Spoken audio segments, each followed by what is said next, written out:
عرض کر رہا تھا کہ وہ بات کہ بعض احباب کو یہ نقطہ بھی سمجھ نہیں آتا کہ اہل بیت اطہار کو، سیدنا علی شیر خدا کو، امام حسن کو، امام حسین کو، ان سب کو علیہ السلام یا علیہم السلام کیوں کہا جائے۔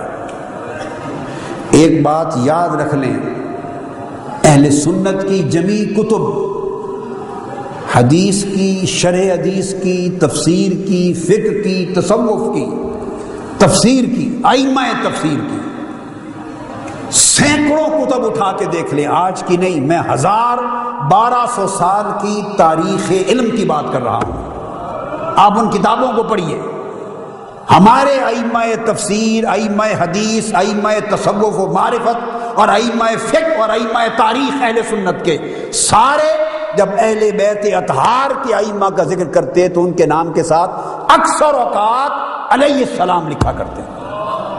ہم سب کی کتابیں بری پڑی ہیں اس ٹائٹل کے ساتھ۔ تو گویا جو شخص اہل السنت والجماعت ہونے کا کلیم کرتا، دعویٰ کرتا ہے یا خیال رکھتا ہے، اسے تو اہل بیت اطہار اور ائمہ اہل بیت کے نام کے ساتھ علیہ السلام کے لقب پر اعتراض ہونا نہیں چاہیے کہ 1200 سال کی تاریخ علم، ہزارہ کتب ہماری علیہ السلام کے لفظ کے ساتھ بری پڑی ہیں۔ جس کتاب کو اٹھائیں آپ کو ان کے نام کے ساتھ علیہ السلام ملے گا۔ یہ کوئی اس 15ویں صدی میں میں نے ایجاد نہیں کیا، یہ قاضی ثناء اللہ پانی پتی کی ساری تفسیر مظہری اٹھائیے، ائمہ اطہار اہل بیت کے لیے مولا علی اور مرتضیٰ حسنین کریمین کے لیے علیہ السلام لکھتے ہیں۔ آپ شاہ ولی اللہ محدث دہلوی کو اٹھائیے، علیہ السلام لکھتے ہیں۔ آپ حضرت مجدد الفسانی کو اٹھائیے، علیہ السلام لکھتے ہیں۔ آپ امام جلال الدین سیوطی کو پڑھیں، علیہ السلام لکھیں گے۔ آپ امام قرطبی کو پڑھیں، آپ امام رازی کو پڑھیں، امام خازن کو پڑھیں، امام بغوی کو پڑھیں، امام فخر الدین رازی تک اوپر چلے جائیں، امام طبری تک چلے جائیں، ائمہ حدیث کو پڑھیں، آپ امام کشیری کو پڑھیں، امام سلمی کو پڑھیں، آپ جتنے ائمہ کو پڑھیں اہل سنت میں جو اتھارٹیز ہیں، وہ ائمہ اطہار اہل بیت کے لیے یہ ٹائٹل علیہ السلام کا تواتر کے ساتھ لکھتے چلے آئے ہیں۔ اس پر کبھی اہل علم کے ہاں اختلاف نہ تھا۔ یہ 1500 سال کے بعد اب اس دور میں جا کے اختلاف شروع ہوا، اور یہ اختلاف خارجیت کا اثر ہے۔ اب یہاں دو باتیں اور عرض کر دوں۔ ان کو علیہ السلام کہنے پر اعتراض ایک مسلمان کو کیسے ہو سکتا ہے؟ ایک مسلمان کو کیسے ہو سکتا ہے کہ وہ مسلمان ہر دوسرے شخص کو، نیک ہو یا بد، مومن ہو یا فاسق، متقی پرہیزگار ہو یا گناہگار، مسلمان جب دوسرے شخص سے ملتا ہے تو وہ اس کو کہتا ہے السلام علیکم، تم پر سلام ہو۔ وہ جواب میں کہتا ہے علیکم السلام، تم پر سلام ہو۔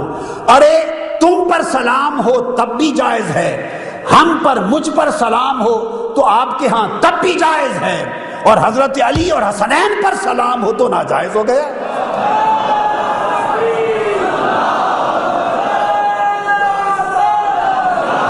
ہم ہر روز السلام علیکم وعلیکم السلام کہتے ہیں، یہ شعار اسلام ہے، اسلام کا شعار ہے۔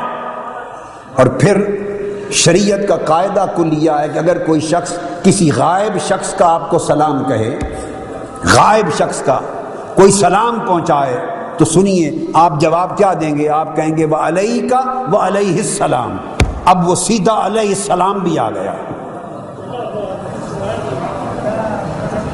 اگر کسی شخص کا سلام پہنچایا آ کر دوسرے نے، اور وہ شخص آپ کے سامنے موجود نہیں، تو یہ کسی عالم دین سے پوچھئے، خواہ اس کا تعلق سلفی اہل حدیث مکتب فکر سے ہے، خواہ اس کا اہل سنت مکتب فکر سے ہے، دیوبندی کہلاتا ہے، بریلوی کہلاتا ہے، شیعہ کہلاتا ہے، وہ حنفی کہلاتا ہے، مالکی کہلاتا ہے، شافعی، حنبلی، جعفری، کسی عالم دین سے پوچھئے کہ غائبانہ کوئی سلام پہنچائیں تو جواب کیا ہوتا ہے؟ وہ آپ کو بتائے گا متفقہ جواب ہے علیک وعلیہ السلام۔ علیکہ کا مطلب ہے کہ تم پر بھی سلام ہو، یہاں تک بات ختم ہو گئی۔ اگلا لفظ بتائیے کیا ہے؟ وعلیہ السلام۔ وہ جس نے کراچی سے سلام بھیجا وہ تو علیہ السلام بن گیا، وہ جس نے ملتان سے سلام بھیجا وہ تو علیہ السلام ہو گیا، ہر شخص اس کو علیہ السلام کہہ لے۔ اور وہ جو مدینے والے ہیں، وہ جو خانوادہ مصطفیٰ ہے، وہ جو ذریت رسول ہے، ان کو علیہ السلام کہا تو اعتراض کہاں سے آ گیا؟